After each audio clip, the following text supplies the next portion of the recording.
Dans 2 Timothée 3, verset 16, il dit « Toute écriture est inspirée de Dieu ». Jean, chapitre 1, verset 1, il dit « Au commencement était la parole, et la parole était Dieu ». Chapitre 19 de l'Apocalypse, verset 13, « Ton nom est la parole de Dieu ». Acte 4, verset 12, il n'y a pas d'autre nom par lequel nous pouvons te sauver, c'est le nom de Jésus. Son nom qui sauve. Dans Ésaïe, chapitre 9, verset 5, on l'appellera admirable, conseiller, Père éternel de Dieu Tout-Puissant, le Prince de la paix. Dans Luc, chapitre 21, verset 33, il est écrit que tout passera, le ciel passera, mais sa parole ne passera pas. Dans Habakkuk, chapitre 2, verset 3, il dit c'est une prophétie qui marche. Et si elle tarde, attends-la, certainement ça s'accomplira. Dans Jérémie, chapitre 1, verset 12, il dit moi l'Éternel, je veille sur ma parole pour l'exécuter. Dans Ésaïe 51, 55, verset 11, sa parole ne vient jamais à lui sans produire son effet. Et David pourra dire dans le psaume 119 et verset 11, je serre ta parole sur mon cœur afin de ne pas pécher contre elle. C'est une parole qui est digne d'être reçue, comme dit Paul à Timothée chapitre 1, verset 15. C'est une parole qui est certaine et digne d'être reçue. Et le roi David, dans le psaume 119, verset 11, il va dire « Je serre ta parole sur mon cœur afin de ne pas pécher contre elle. » Un jour, il y avait un soldat avec son compagnon. Ils avaient une mission justement à accomplir. Ils ont été justement au combat. Et puis, il y a eu des tirs et puis ils sont mis à recevoir des balles, justement. Un de son compagnon a tombé à terre et puis il était touché par une balle. Il est tombé à terre. Lui aussi, il était touché. Il est tombé à terre par une balle. Et comme il a vu son compagnon, il a vu qu'il y avait plein de sang sur le corps. Et lui, il s'est regardé. Il a vu qu'il n'y avait pas de sang sur lui. Et puis, tout à coup, il a regardé, justement, dans son blouson, il avait une Bible. La Bible, elle est composée à 66 livres. Et puis la balle, elle a commencé à traverser chapitre 1 de Genèse. Après, c'est Exode, Lévitique, Nombre, Deutéronome, Josué, Jude, Rude, 1 Samuel, 2 Samuel, 1 roi, 2 rois, 1 chronique, 2 chroniques, Esdras, Néhémie, Esther. Après, c'est Job. Après le psaume, et puis la balle a commencé à traverser justement le psaume 1, le 2, le 3, le 4. Et puis, cette balle, elle a arrêté au psaume 91 et verset 7. Il est écrit que 1000 tombent à ton côté gauche, que 10 000 à ta droite et toi, tu ne seras pas atteint. La parole de Dieu nous protège et nous garde. Jésus est la parole. Et le Seigneur nous garde parce que l'est dit dans l'évangile de Jean, chapitre 11, et 10 et verset 11. On l'appelle le bon berger qui prend soin de ses brebis. Et c'est une parole qui est déjà fixée.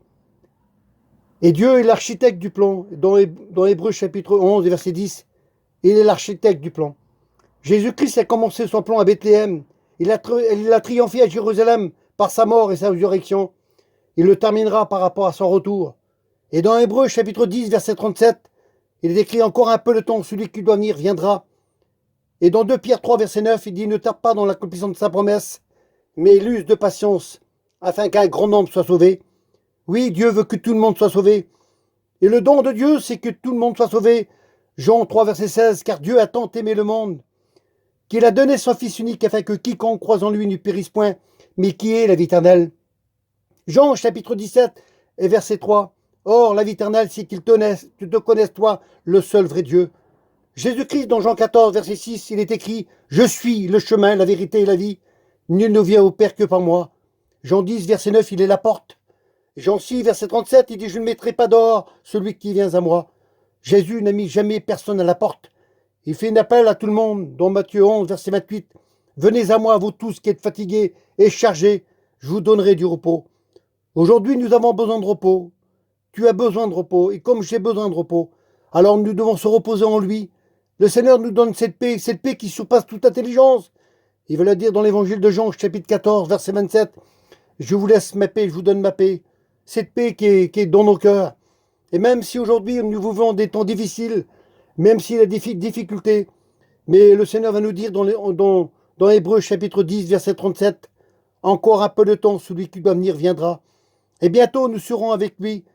Il est écrit dans 1 Thessaloniciens 4, verset 16, un signal donné à la voix de l'archange, au son de la trompette de Dieu. Les morts en Christ, premièrement, ressusciteront, et nous, les vivants, nous partirons à sa rencontre.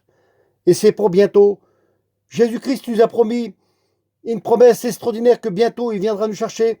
Nous devons s'attacher à la parole de Dieu comme le serment, il est attaché au sceptre. Et bientôt, nous verrons le Christ tel qu'il est. Nous verrons, nous, bien-aimés, ceux qui nous ont devancés, ceux qui attendent aussi ce signal. Et ce signal, c'est pour bientôt. Jésus-Christ, il n'a jamais dit un mensonge. Dans Luc chapitre 4, verset 22, il est écrit que de sa bouche, il sort des paroles de grâce. Jésus, il y a une parole pour chacun d'entre nous. Tu as besoin de cette parole qui peut fortifier ton cœur. Jésus va dire même dans Matthieu 4, verset 4, que l'homme n'y vivra pas de pain seulement, mais de toute parole qui sort de la bouche de Dieu. C'est une parole pour nous qui peut nous nourrir, nous réconforter. Cette parole, tu dois la garder au fond de ton cœur. Oui, cette parole doit être à tes pieds comme une lampe. Et tu dois marcher dans les voies du Christ. Le Christ, jamais il va t'abandonner. Jésus l'a dit dans Matthieu chapitre 28, verset 20. Je suis avec vous tous les jours, jusqu'à la fin du monde. Oui, il sera toujours avec nous, même si tu passes des moments difficiles, même si des fois elles vont au contraire. Jésus va dire dans le psaume 27 et verset 10, même si ton père, ta mère t'abandonnent, moi l'Éternel, jamais je vais t'abandonner. Jésus, il t'oublie pas. Jésus, il écoute le cri de ton cœur, il connaît même le battement de ton cœur. Le Seigneur connaît toute ta vie. Je ne sais pas où tu passes, mais je sais que le Christ, lui, il peut pas se renier lui-même. Jésus-Christ, il nous a promis des paroles qui est digne d'être reçues. Et nous devons avoir cette parole dans nos cœurs. Oui, la parole va t'emmener au ciel.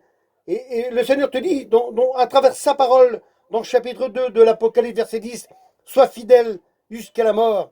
Et dans le Proverbe chapitre 28 et verset 20, l'homme fidèle est comblé de bénédiction. Et la Bible dit dans 1 Corinthiens 15, 51, nous serons changés en un clin d'œil. Nous, on aura un corps glorieux, spirituel, et nous serons auprès du Seigneur. Quelle beauté, Seigneur, lorsqu'on sera auprès du Seigneur et on sera à côté de lui. Et ça, c'est un privilège que nous avons de savoir que nous, on sera assis à côté du trône, on jugera les nations, et on aura cette couronne.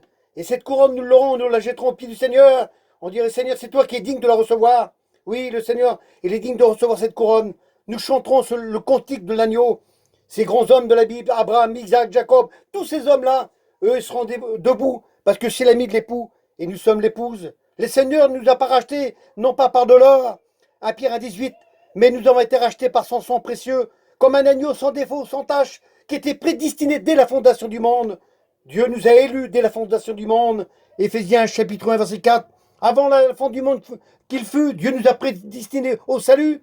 Et lorsque Jean-Baptiste, il a remarqué Jésus marcher devant le lac, dans le chapitre 1 de l'évangile, et verset 29, voici l'agneau de Dieu qui ôte le péché du monde. Oui, il est venu nous laver, il est venu nous pardonner, et aujourd'hui, notre nom est inscrit dans les devis.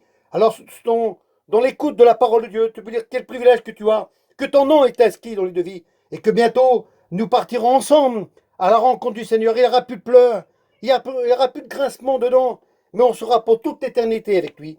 Alors, prends courage, mon frère. Et puis, il te dit, Jésus-Christ, à travers sa parole, et ça, c'est marqué justement dans Philippiens chapitre 4 et verset 4. Réjouissez-vous toujours dans le Seigneur, il répète.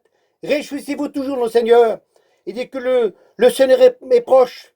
Ne vous inquiétez de rien, mais faites connaître à Dieu vos besoins par des prières, par des supplications et des actions de grâce. Et le Dieu de paix gardera vos cœurs et vos pensées en Jésus-Christ. Et le psaume 34, verset 7, est écrit comme un malheureux crie, l'Éternel l'entend et le délivre de toutes ses détresses. Peut-être tu es malheureux, peut-être tu es incompris, peut-être tu es découragé. Ça peut arriver, ça c'est sûr, ça peut arriver. Mais lorsque tu cries à lui, la Bible dit dans le psaume 50 et bien verset 15, invoque-moi le jour de la détresse, je te répondrai et tu me glorifieras. Oui, tu peux crier salut de tout ton cœur, crie à plein gosier dans Isaïe 58, crie à plein gosier, invoque le Seigneur Jésus-Christ et lui il te répondra. Confie-toi en lui, approche-toi de lui avec un cœur sincère. Oui, ne sois pas troublé. Et Jésus va le dire dans l'évangile de Jean au chapitre 14. Il dit, croyez en Dieu et croyez en moi. Il y a plusieurs demeures dans la maison de mon Père. Je m'en vais vous préparer une place. Et lorsque cette place sera prête, je reviendrai vous chercher. Dans Nombre chapitre 23, verset 19, il n'est pas un homme pour mentir. Jésus n'a jamais dit un mensonge, il est la vérité. Dans l'évangile de Jean, chapitre 17, verset 17, ta parole est la vérité. Oui, le Christ, il veut te fortifier dans cet après-midi. Lorsque tu écouteras la parole de Dieu, il veut te fortifier. Il veut que tu prennes courage. Parce que bientôt, il viendra nous chercher. Oui, ça peut arriver de perdre le courage. peut-être être déçu, c'est possible. Mais Jésus, jamais il va te décevoir. Jésus, il est ton ami. Et dans le Proverbe chapitre 17, verset 17, c'est un ami qui aime en tout temps. Et dans le malheur, il se montre un frère. Jésus, il connaît ta vie, il connaît ton cœur, il connaît tes problèmes. Jésus, il veut t'aider. Mais simplement, il faut que tu tournes les regards vers lui. Et la Bible dit dans le Psaume 34, verset 6, lorsqu'on tourne les regards vers lui, nous sommes rayonnants de joie. Peut-être t'as plus de cette joie de salut, peut-être dans ton cœur, il y a cette tristesse. Alors Jésus, il veut t'apporter ce que ton cœur désire. Jésus, il est rempli d'amour pour toi. Et la Bible le dit dans l'épître de Jean, au chapitre 4, verset 4, que Dieu est amour. Et cet amour, allez pour toi, mon frère, ma soeur, mon ami, celui qui cherche le Christ, celui qui peut être découragé, ou peut-être celui qui est parti de la maison de Dieu. Jésus te regarde, il espère en toi. Tu ne peux pas savoir comment que Dieu t'aime. Il l'a prouvé, Jésus-Christ, sur la croix du calvaire, qu'il t'aimait. Et sur la croix, il n'a pas bronché, il a dit, Père, tout est accompli. Il a exécuté le plan de son Père. Et sur la croix du calvaire, il nous a pardonné de nos péchés. Il est ressuscité pour nos justifications. Et aujourd'hui, il est auprès du Père. Il est l'avocat qui plaide pour nous. Oui, il veut plaider pour toi. Et si tu t'approches de lui, si tu viens vers lui tel que tu es, avec tes problèmes, Jésus va résoudre tes problèmes. Mais fais-lui confiance. Or, sans la foi, il est impossible d'être agréable à Dieu. Celui qui s'approche de Dieu doit croire que Dieu existe. Hébreux chapitre 11, oui, Dieu existe. Jésus peut te répondre. Et si tu le cherches de tout ton cœur, de toute ton âme, alors il va te répondre. C'est marqué dans le psaume 34, verset 5. J'ai cherché l'Éternel, et l'Éternel m'a répondu. Jésus, il va te répondre si tu cries à lui. Et si tu t'appuies sur sa parole, alors tu pourras recevoir ce que ton cœur désire. Lorsque Pierre était là sur le lac, certainement il était découragé parce qu'il a pêché toute la nuit. Et puis pourtant pour lui c'était capital. Il avait un foyer, cet homme. Et puis il devait se dire, mais j'ai pas d'argent ou j'ai pas de poisson pour me nourrir. Comment je vais faire pour m'en sortir? Et puis lorsqu'il a vu Jésus sur le rivage, il m'a dit, Seigneur, j'ai pêché toute la nuit et j'ai rien pris. Et puis cet homme, il fut repris dans son cœur, il me dit, Seigneur, mais sur ta parole, je jetterai mon filet. Dans l'écoute de la parole, sur l'écoute de la parole du Seigneur. Mets la parole de Dieu en pratique. Pierre a acheté le filet, il a ramené une quantité de poissons énorme. Mais si autour de toi, tu parles de Christ, si tu dis que le Christ est vivant, que Jésus t'a aimé, que Jésus l'a inscrit ton nom dans le livre de vie, et que tu es un chrétien, tu es une chrétienne, alors là, ceux qui t'entourent, tu seras une lettre écrite, élu de tous les hommes. Dieu, dans cet après-midi, dans cette soirée, ou dans cette matinée, je ne sais pas à quel moment tu écoutes la parole de Dieu. Jésus te regarde dans le psaume 14, il te regarde, il sonde ton cœur, tes reins. Tu ne peux pas imaginer comme Dieu t'aime. Il l'a prouvé. N'oublie jamais l'amour du Christ pour toi. Peut-être tu as des conflits, je ne sais pas. Mais Jésus peut résoudre beaucoup de problèmes. Mais il faut que tu mettes ta confiance à lui. Jette ton filet. Fais-lui confiance et l'Éternel agira. Que le Seigneur vous bénisse. Merci de m'avoir écouté. Amen.